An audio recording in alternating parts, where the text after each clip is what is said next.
So, okay, by the way, my name is Ate May. I'm your host for this week, okay? First is, ipapakita muna ni Ate May. By the way, what's your name again? Natalia. How about you? Forrest? Hi. English speaking. So, okay, now is, our game is, yung mga foods ko is, for example, kung yan is, ilalagay ni Ate May dito, ha?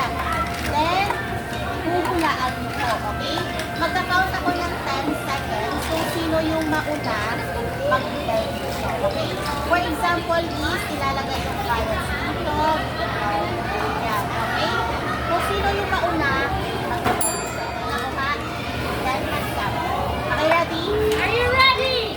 Yes! Okay, ready na?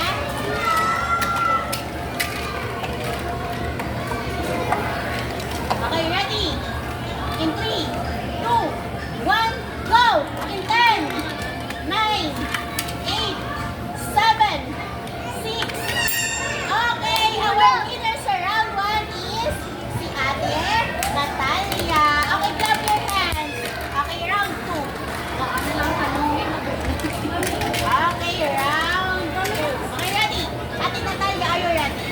Kuya, ready na? Okay.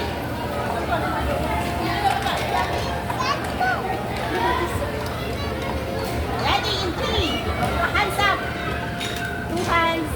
In 3, 2, 1, go. In 10, 9, 8, 7, 6. Alright, sino yung una nakabel? So, okay, our winner is si Ate Natalia. So, okay, bibigyan natin siya ng 5 cups sa siya yun. Okay, ready? In 3, 2, 1.